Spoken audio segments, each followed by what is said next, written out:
Moula, Banana Clip, Turk, Okay. Schemes, Genghis Khan, and me. Yeah. Alumni. That was a heavy lineup. Alumni. Classic. Yeah, Alumni, except for Banana Clips. Yeah. That's the only person that, like, other than that, they're all alumni now. Classic. Crazy. So, okay, you know what? I feel like we're jumping all over the place, but even with that, I'm hearing you spit, and now with the new 314 and even over the years, you started getting into your singing bag. When did that start? When did you realize you could sing?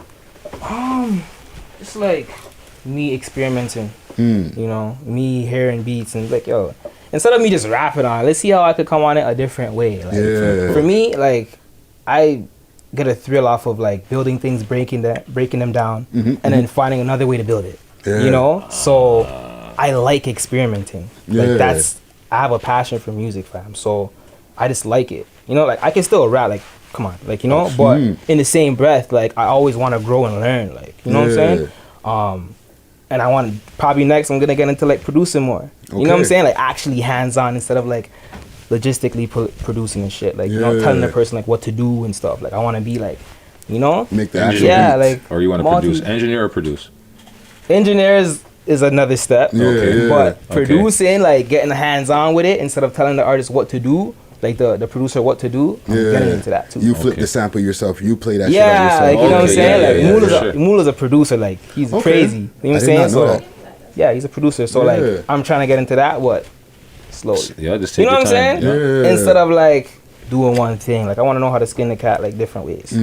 So that's what I'm about. You see that, people? Listen to what the man says. There's more to this rap game than just being a rapper. Facts. Yeah, facts. You can always learn something new in this business. Yeah, and even with your process now, that would, like the process of like the singing, right? How do you approach a song? Because when you're writing bars is a complete different process than like writing a song.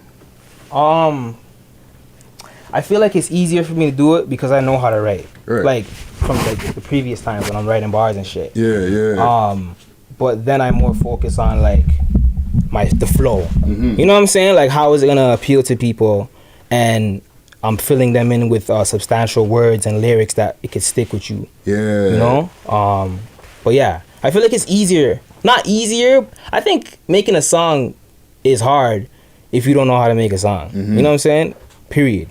You got bars, but making a song is a whole different thing. You know what I'm saying? But yeah, I just incorporate all that rap shit, all those bars, all those metaphors and shit. I incorporate that into my melodies, what I'm talking about, and just like my cadences and like how I'm delivering it to you. You know what I'm saying? Just so it's transparent and I provoke your emotion as much as I feel. Like if I wake up and I'm mad, or I wake up and I'm happy, or whatever the case is, I want to make sure you feel that same emotion when I'm done making a song. You know what I mean? So that's kind of how I look at it. Well, it definitely does bring through some emotions, because I'm there listening to, let me pull up the album here.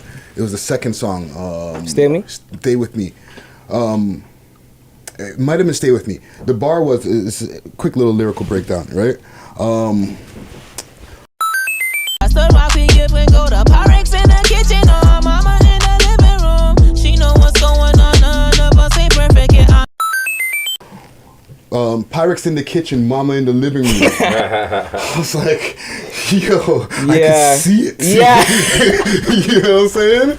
Like, yo, like I'm happy I was able to paint that picture. You know, like that one I definitely locked in, you know, me, Moula, you know, and we just made sure it was vivid as possible. You know what I'm saying? Like in the beat. You know what I'm saying? Every single detail of it. I just felt like that part was missing. Like, you know, like that where it's like, yo, I can see that, dog. And that's facts. Like, you know, like it's real. Like, you know, like when you're going through shit, like it's real, dog. So I just had to paint that picture as vivid as possible for you guys to understand like how harsh life can be at times. Well, it's definitely relatable to like to mans like us who've seen things, right? Yeah, like, you guys are real cats. You guys know, like, you know what I'm saying? We can relate to certain things. So take us to that time. Let's go back. Okay. You know, PVRX before you even like you started getting into the rap shit. What was life for you like growing up in the Hercs? It was good and bad. You know what I mean? Like, It was good and bad because I'm growing up with my friends and stuff, and at the same time, you know, I'm losing friends and family. And we all had the same dreams. Yeah. You know, and in the same breath, like there was great times. You know what I'm saying? The barbecues, the party, the jams, like all of these things that come with that. But I feel like, again, the music was therapy. You know, because there's a lot of things that we went through and like traumatic experiences that we went through that define who we are today. Yeah. You know what I'm saying? So I think it made me who I am today, reason why I'm in this room, you know what I'm saying? With you guys. So yeah. What separates, like, for somebody who looks at Toronto from the outside, right? And they wanted to, they hear about all the different hoods, Scarborough, you know, Janeside, downtown, Parkdale. What separates the Rex from different hoods? Like, what's one thing different? Our originality. You know, like, we might not be the flashiest and like, but we have like heart, you know, and like we're rich at soul. You know what I'm saying?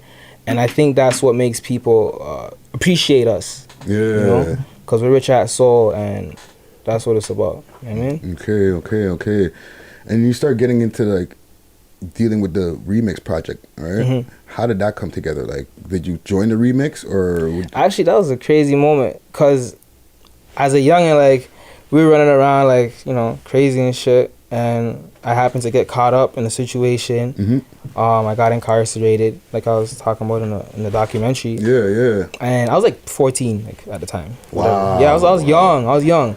And then when I came home, my probation officer actually is the one actually that told me to go to the remix project. Nice. And like as a young cat, you're gonna be like, you know, what the fuck's around this lady? Like, you trying to put me in some Babylon program, trying to put eyes on me. I'm not going. You know what I'm saying? But as a youngin', like, we're not. Yeah, plus your mentality is different because you're in the street more. So your street so mentality is like, exactly. Yeah, no, I don't trust that. That sounds like a setup thing. You know what I'm saying? To watch me, you know, so she knows exactly where you're at. What's your that? You get what I'm saying? But you know, on the flip note, I wish there was more probation officers that would recommend that program to more people, because she's outside of the box thinking right there. Yeah, for sure. Right? She's outside of the box. But she probably didn't realize what she was doing at the time. Nah. You understand what I'm saying? In the same breath, I don't think anyone was really saying like, yeah, I make music and I want to be like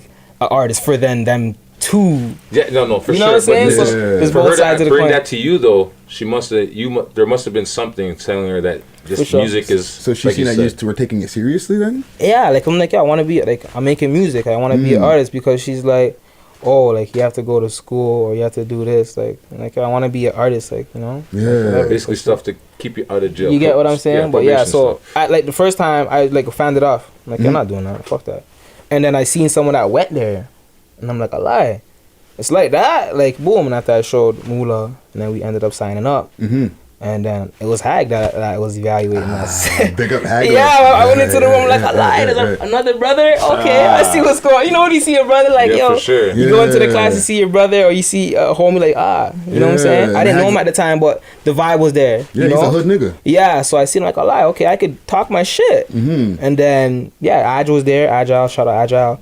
I spat some shit and played some shit, and they were like, yeah, like fuck, finally, like. Spitters, like, what we're looking for. Yeah, like finally, you know. And then I made my first project there. My first project. If you're a PVRX fan, you'll know Too Hot to Handle. That was my first project that I ever made. And then I think Moula made his first project there too. Yeah. And then, that's the first video that dropped out of there too, no? Like the first one when you started singing.